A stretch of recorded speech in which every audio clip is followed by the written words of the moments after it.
He sat alone at gate 47, same time, same suit, every day. No one spoke to him until a letter fell to the floor. What it said would stop the entire terminal in silence. This wasn't just a man waiting for a flight. It was something much deeper. There's something haunting about the echo of footsteps in an almost empty terminal. At gate C32, where the early morning light draped the floor in long shadows, an elderly man shuffled quietly through the rows of seats.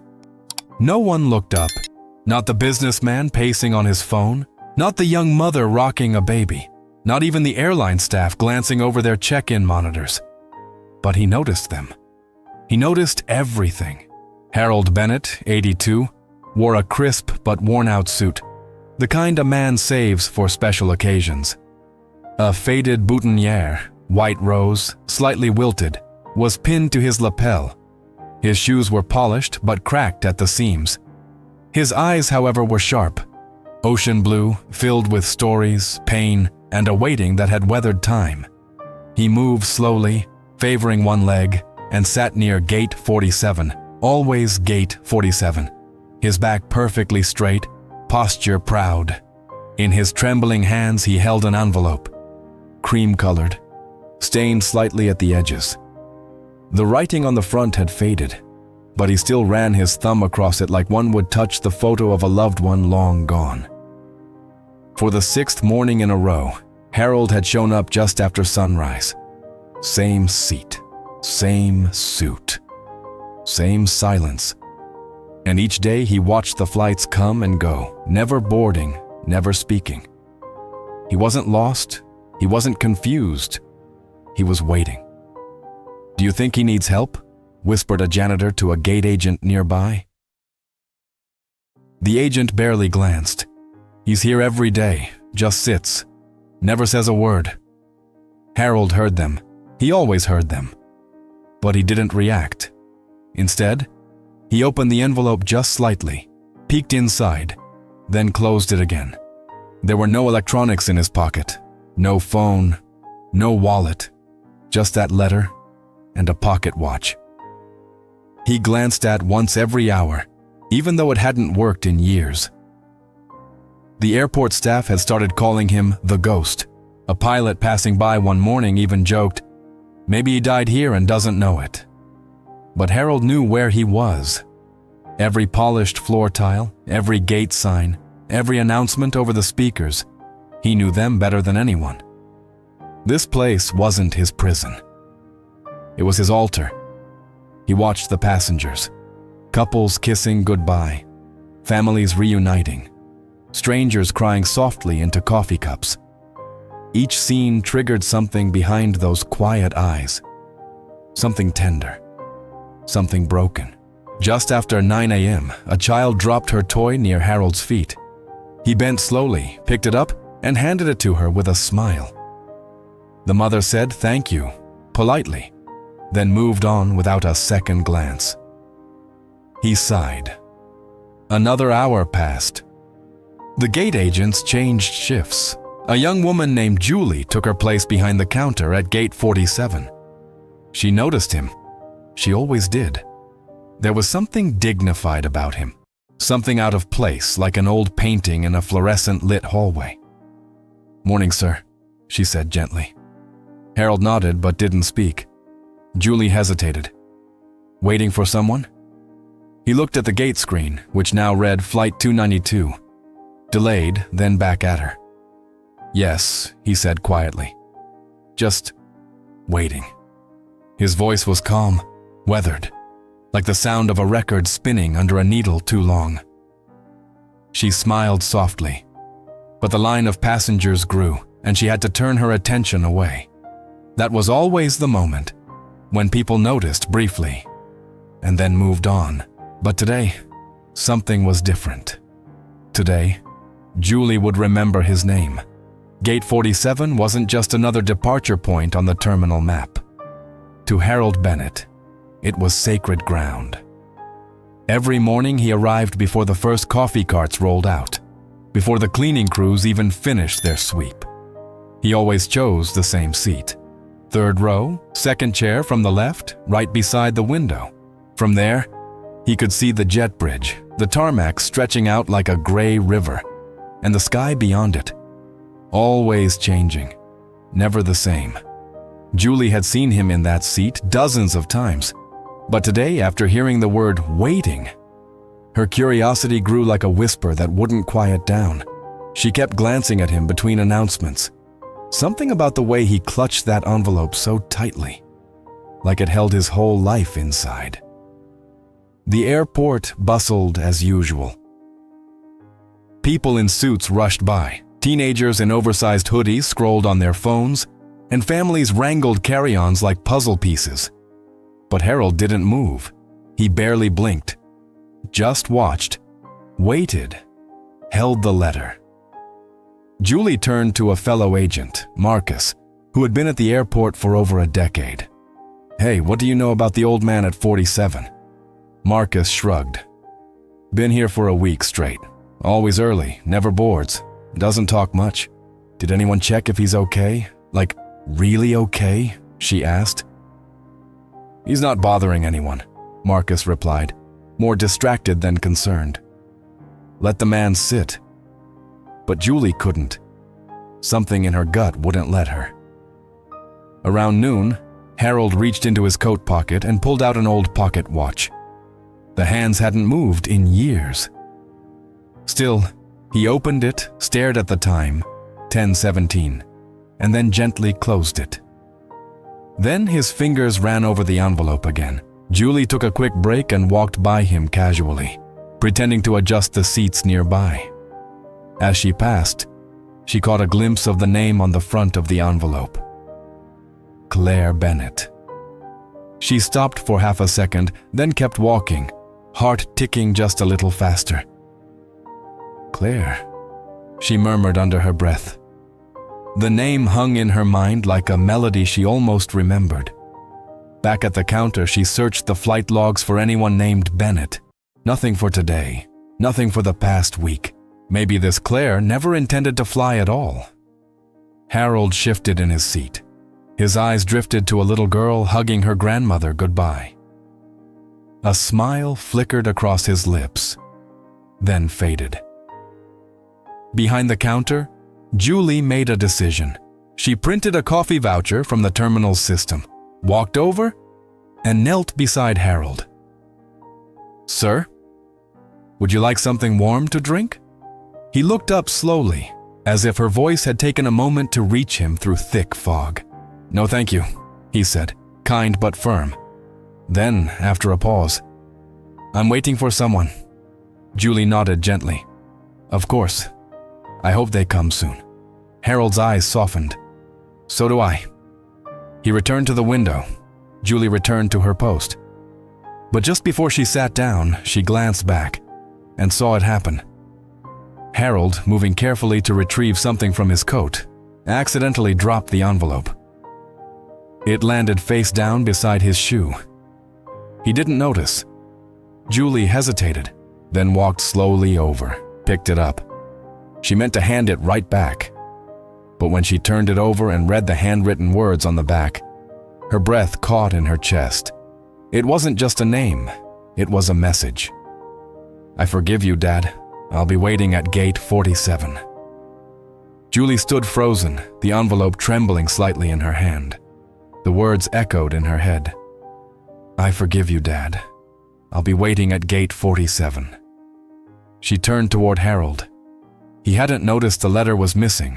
He was staring out the window again, lost in that faraway place only he seemed to know. Julie returned the envelope to his lap gently, without a word. Harold blinked, looked down, and gave her a small, grateful nod. Then, with the same reverent touch, he tucked it safely back into his coat pocket. But Julie couldn't shake it off. Forgiveness, a daughter, a promise. Gate 47. She stepped behind the counter, heart still thudding, and whispered to Marcus, "I think there's more to him than we thought." Marcus leaned in. "You okay? What did he say?" "Nothing. But I saw the letter. It's from his daughter. She said she forgave him, and she'd be waiting here, at this gate. Marcus raised his brows. That's heavy. Julie glanced back at Harold. Yeah, and I don't think she ever showed up. Over the next hour, the whisper spread like a breeze among the airport staff. First to Sarah, the barista at the coffee stand. Then to Nolan, the baggage handler who passed through twice a day. Then to Mrs. Alvarez, the elderly janitor who had worked at the terminal longer than anyone. Is it true? She asked Julie as she emptied the trash bin. His daughter left him a note? Julie nodded. I don't know the whole story, but he's been coming every day. Same gate, same time. I think he's still waiting for her. Mrs. Alvarez clutched her chest. Madre de Dios. That day something changed. For the first time in a week, someone brought Harold a coffee. Black, just the way he used to drink it, though no one had asked. Another worker quietly placed a blanket on the chair beside him in case he ever got cold. Even the gate announcements seemed to hush slightly when he was near. But Harold didn't ask for any of it. He simply sat like he always did, eyes fixed on the horizon just beyond the jet bridge. Julie, now consumed by the mystery, began doing what no one else had thought to do. She searched. Using the airport's internal system, she looked up past flights associated with the name Claire Bennett. Nothing recent. Nothing scheduled. She expanded her search to the past decade, then 20 years. And that's when she found it. Flight 228, August 4th, 2005. Departing from Gate 47. Passenger, Claire Bennett. Her heart skipped. She clicked on the manifest. Claire had boarded. But what caught Julie's attention wasn't just the flight. It was the note attached to the gate log from that day. No show at passenger escort. Father never arrived for departure, goodbye. Julie leaned back in her chair, her throat tightening. She didn't just leave. She left heartbroken. And Harold, he hadn't been there. She turned toward him again. He was still waiting, 17 years later. What kind of mistake haunts a man for that long? That night after her shift, Julie couldn't sleep. The letter burned in her thoughts. The silence of Gate 47 felt louder than ever. And Harold's face, dignified, gentle, full of unspoken grief, wouldn't leave her. So the next morning she came in early. And this time, she brought a question. The next morning, before the first boarding call echoed through the terminal, Julie stood at Gate 47 holding 2 cups of coffee, one for herself and one for Harold.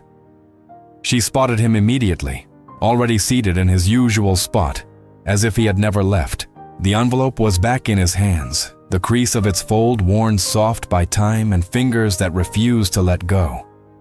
Julie approached slowly. This time, she didn't pretend to fix seats or clean trays. She walked straight up to him, heart pounding. "Mr. Bennett," she said softly. He looked up, surprised to hear his name. "I hope it's okay that I know it. I saw your letter by accident yesterday. I didn't read the whole thing. Just a line?" He gave a faint nod, not angry, not defensive, just tired. Julie offered the coffee. "I thought you might want some company." Harold hesitated, then accepted the cup.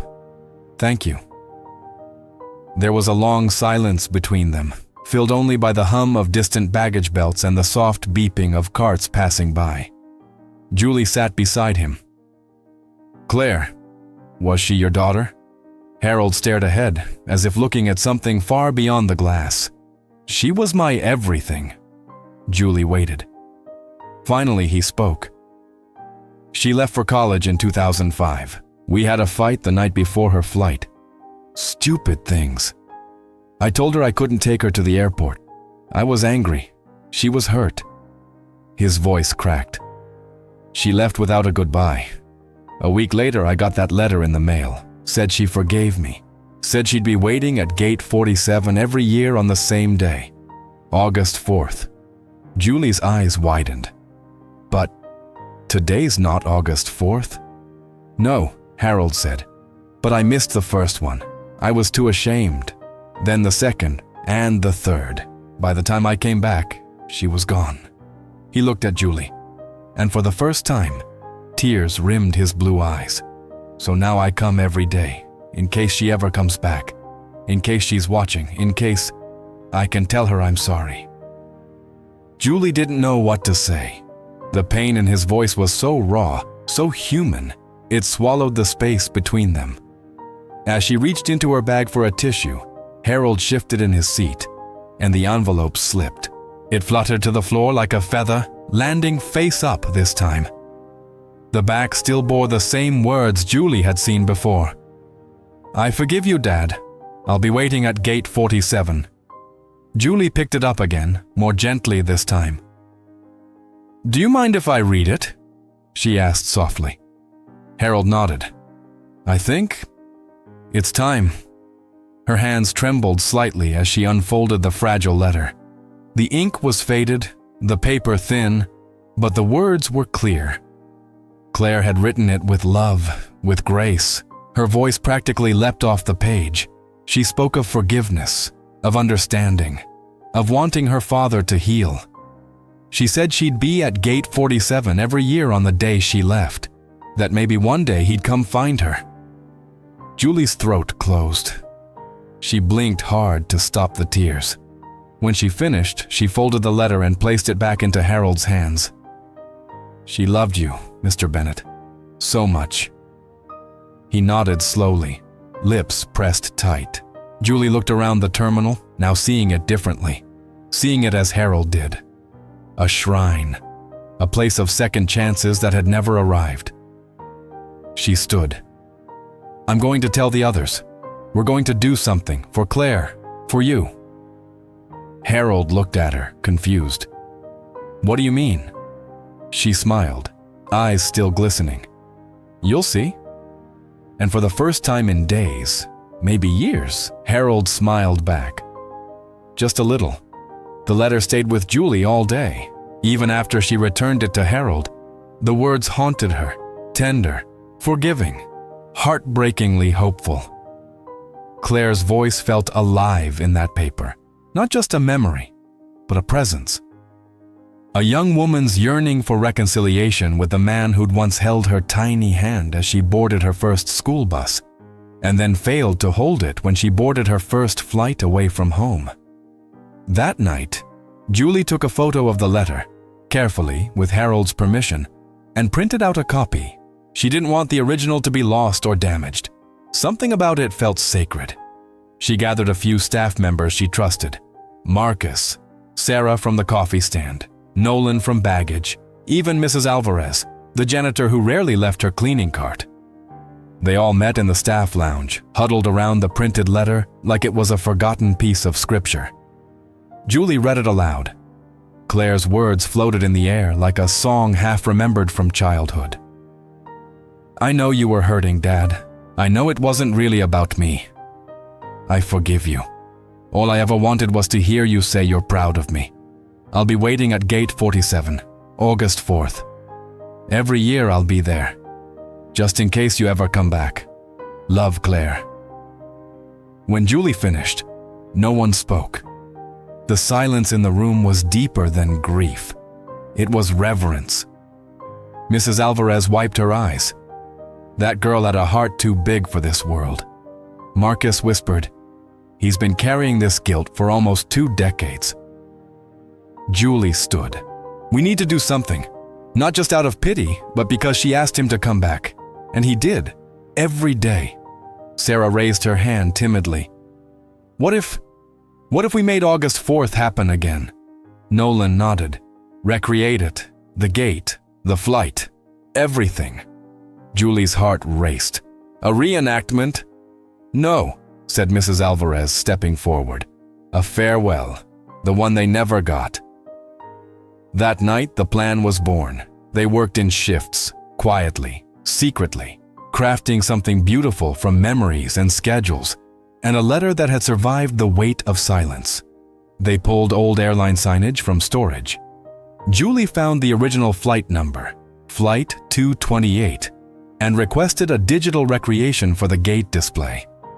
Even the overhead announcement would be tailored, calling the flight Claire had taken all those years ago. Marcus coordinated with flight crew friends to volunteer as gate agents and pilots for the event. Sarah would brew a special pot of tea, the same kind Claire used to buy before her flights, according to the letter. Nolan handled the setup with chairs and ropes, even tracking down a vintage boarding pass printer to replicate one in Claire's name. And Mrs. Alvarez? She brought something no one expected. An old photo. Claire's airport ID badge from 2005, found in a dusty drawer in the lost and found storage. There she was, brown eyes, soft smile, hair tied back in a ponytail. Alive again. Julie printed it, framed it, placed it behind the counter at gate 47. The plan was simple. One morning, one chance. To give Harold a goodbye that had never been. And maybe, just maybe, let him say the words Claire had waited a lifetime to hear. The morning of the reenactment arrived without fanfare. There were no banners, no announcements. Just soft light filtering through the terminal's tall glass walls and a quiet buzz of something unspoken, like the air itself was holding its breath. Harold came in, as always, just after sunrise. He wore the same suit, the same boutonniere. But something was different. He noticed the change immediately. At gate 47, the digital display no longer listed a generic flight. Instead, it read in crisp white letters, Flight 228 to Seattle, now boarding. He stopped in his tracks. Julie stood behind the counter, trying not to show the nerves in her chest. She nodded gently, signaling him to come closer. Harold approached slowly, the envelope still tucked in his coat. He looked at the sign, then at Julie. "Is this a mistake?" She shook her head. "It's not a mistake, Mr. Bennett." Harold's brows furrowed. He turned to the seating area. Something else had changed. There were red velvet ropes around the section, fresh flowers in small vases, and a row of empty seats reserved with names. One seat read, Claire Bennett. Another simply read Dad. He swallowed hard, the emotion swelling in his throat. Julie stepped around the counter and offered him a boarding pass. It was cream-colored, vintage style, with his name printed clearly. Passenger, Harold Bennett Flight 228, Gate 47.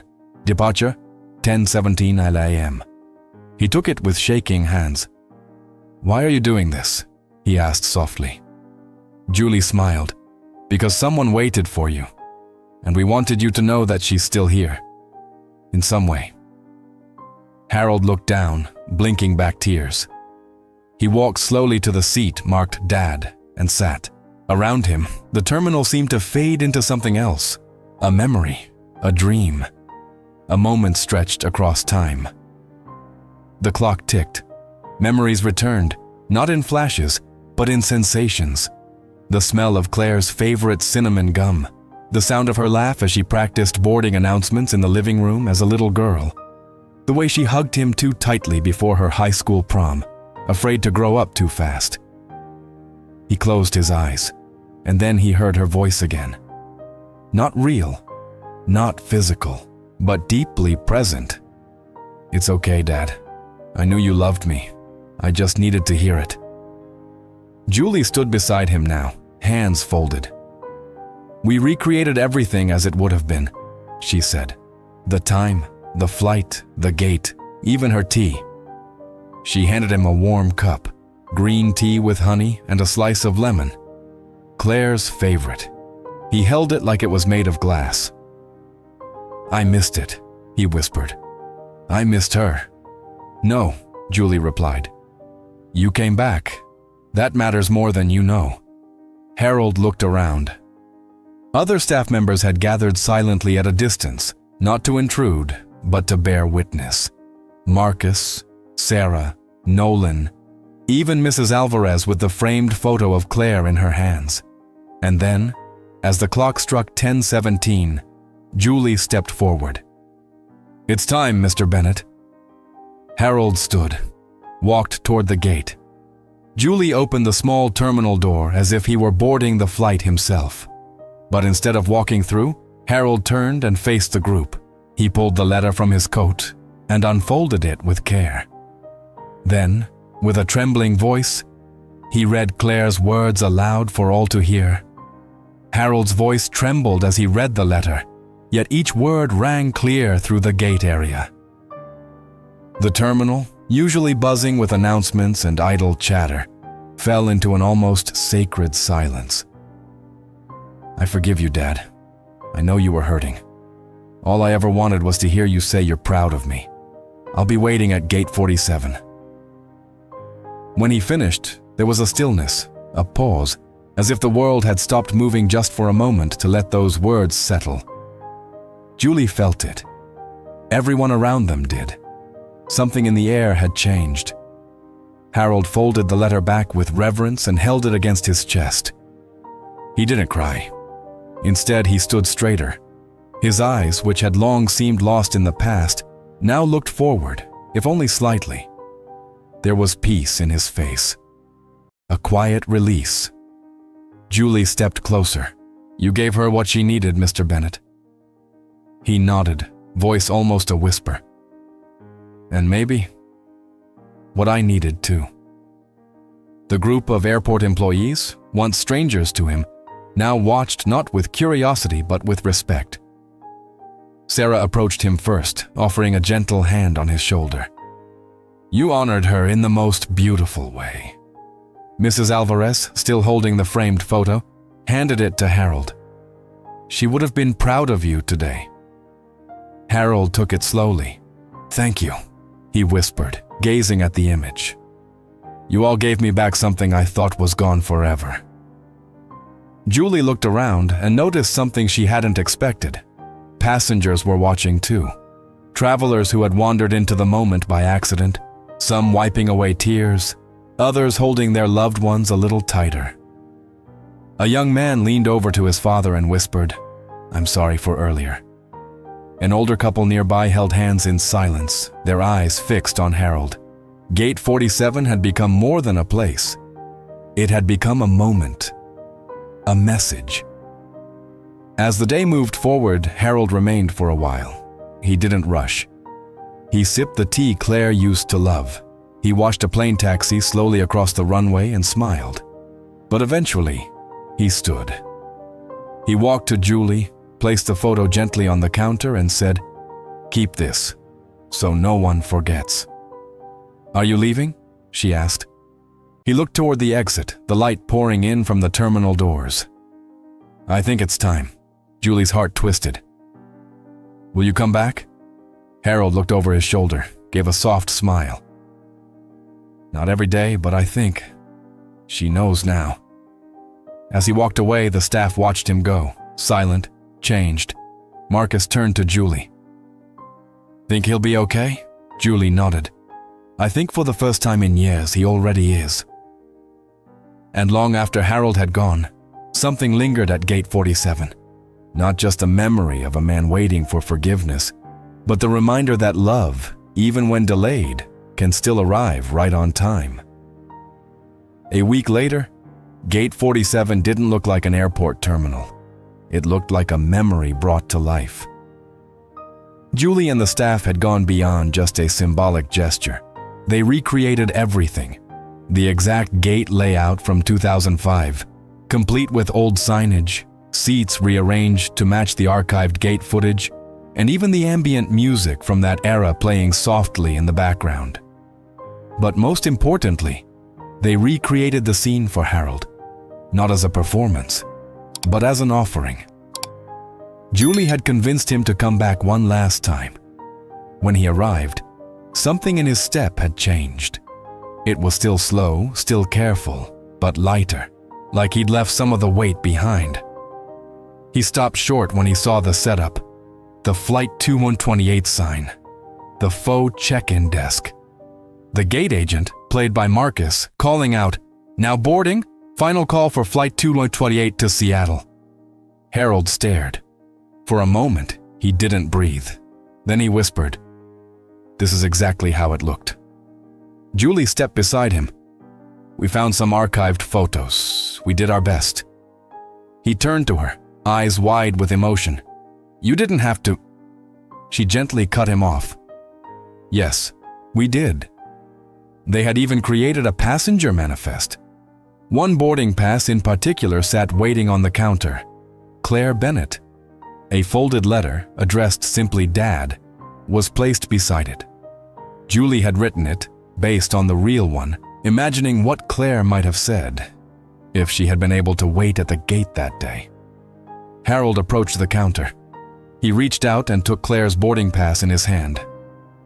Then he sat in the same seat he had occupied for days, weeks, years. But now, he wasn't waiting. He was remembering and saying goodbye. Julie knelt beside him. "Would you like to read it?" Harold nodded. She handed him the new letter. He opened it, and as he read, his lips moved silently. His eyes welled, but he didn't cry. When he finished, he pressed the paper to his heart. "Thank you," he said. This is what I needed."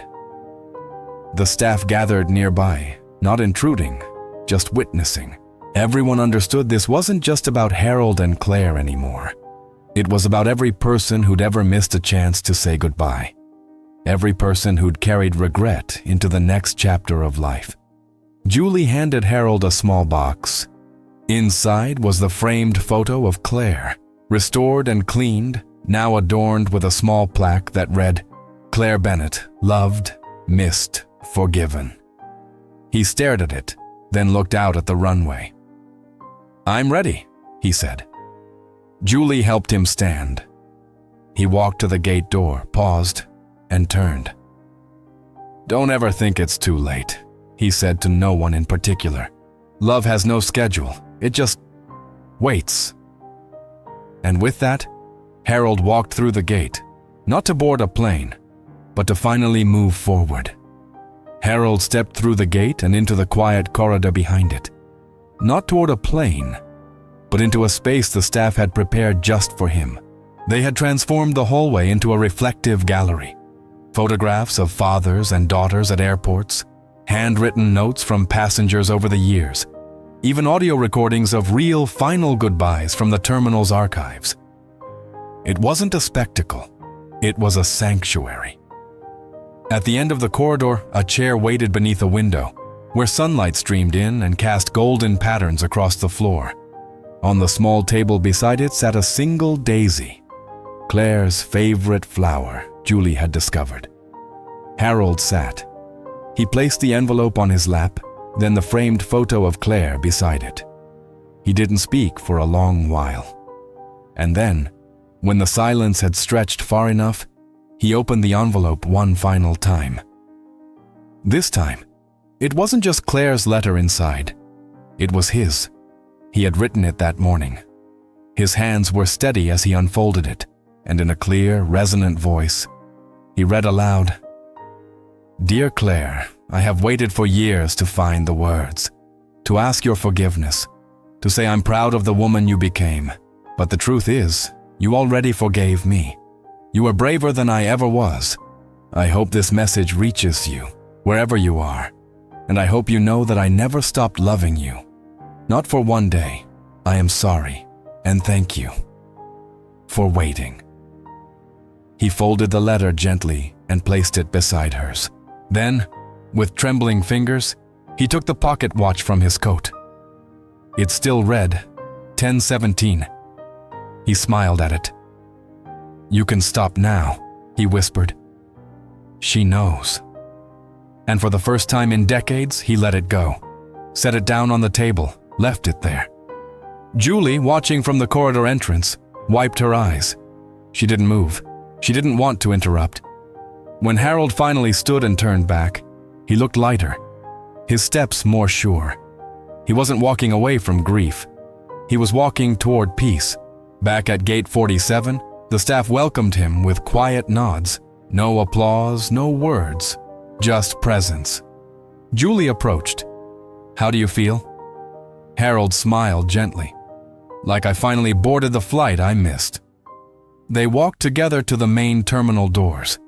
The outside world was still bright, still moving. But for Harold, something inside had settled. A chapter had closed, not with bitterness or regret, but with grace.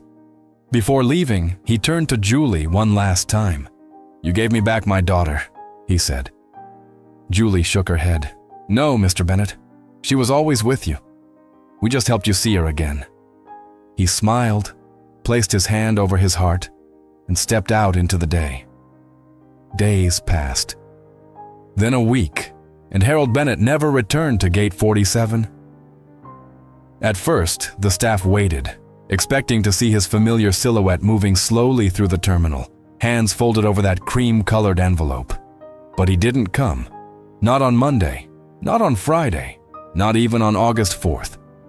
The chair he used to sit in remained empty. And yet, somehow, his presence lingered.